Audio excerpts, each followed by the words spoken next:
वाशिम जिल्ह्यात जर बघितलं तर दरवर्षी हळद क्षेत्रामधली लागवडीचा वाढ होत असल्याचं चित्र आहे. सध्या बघितलं तर यावर्षी मोठ्या प्रमाणात हळद लागवडी केली आहे. जवळपास जर बघितलं तर मी सध्या वाशिम तालुक्यातील जे आडोळी गाव आहे, या गावामध्ये 500 एकरापर्यंत आतापर्यंत हळद लागवड केली. मेच्या अखेरच्या आठवड्यात ही हळद लागवड सुरुवात झाली आहे.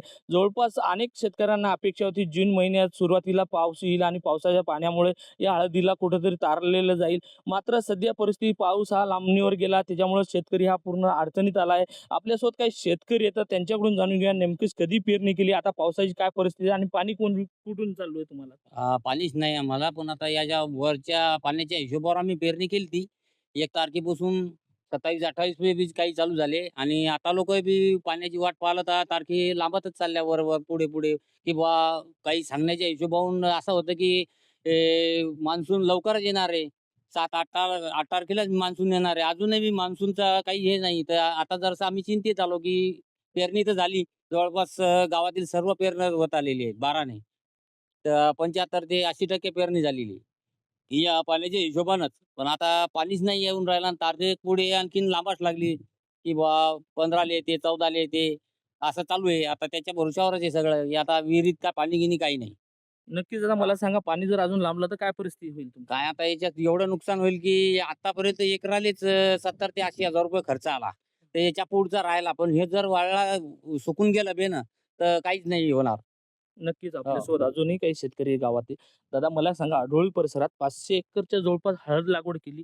मात्र आता पाण्याच्या अभावी या हळदीचं नुकसान होईल. जवळपास या हवामानाच्या अंदाजानुसार लोकांनी आमच्या गावात तरी आडवी गावाच्या ज्या परिसरात आजूबाजूच्या परिसरात जवळपास 80% ते 90% पेरण्या हळदीच्या आटोपल्या सुद्धा आहेत. परंतु आता सध्या या हळदीची परिस्थिती अशी झाली की हळद ही चिमून चालली आणि जे हिला आलेले कोंब आहेत हे सुद्धा सुकून गेले. याच्यामुळे खूप गंभीर परिस्थिती ही शेतकऱ्याची होणार आहे, जर पाणी या 2-4 दिवसात नाही पडला तर. नक्कीच मला हे सांगा, आता सध्याची परिस्थिती अनेक शेतकऱ्यांना सिंचनाच्या भरवशावरच हळद लागवड करायला पाहिजे होती. मात्र अशी नाही झाली, कारण काय? याला एकच विषय आहे की हवामानाचे जे अंदाज आहेत, जे Facebook, Instagramवर जे आता जवळपास सगळ्याच मोबाईलवर Android मोबाईल प्रत्येक शेतकऱ्याजवळ सुद्धा झाले. त्यांच्या भरोश्यावर लोकांनी ही हळद पेरलेली आहे आणि त्यांचे अंदाज दररोज चुकत आहेत आणि ते समोर जात आहेत. त्यामुळे शेतकरी चिंतेत पडलेला आहे. आणि आज रोजी जर विहिरीमधून जरी पाणी द्यायचं ठरलं, तर ते विहिरीमध्ये सुद्धा पाणी नाही. नक्कीच सरकारने एकीकडे सांगितलं की पेरणीला घाई करू नका. मात्र हळदीचं असं असते की मे महिन्याच्या सुरू लास्ट जे आखरी जे आठवडा असतो त्या दरम्यानच लोक पेरणी करतात आणि जून महिन्यात सुरुवातीला जे पाऊस होतो त्याचा ते आधार घेतात. मात्र सध्या ज्या हवामान खात्याच्या तसेच सोशल मीडियावर ज्या व्हायरल होत असलेल्या पोस्ट किंवा जे हवामान खात्याने दिलेले पावसाचे अंदाज या चुकीच्या अंदाजामुळे अनेक शेतकऱ्यांना याचा फटका बसत असले यावरून दिसून येते. कॅमेरामन सचिन राणेसह विठ्ठल देशमुख, TV9 मराठी, वाशिम.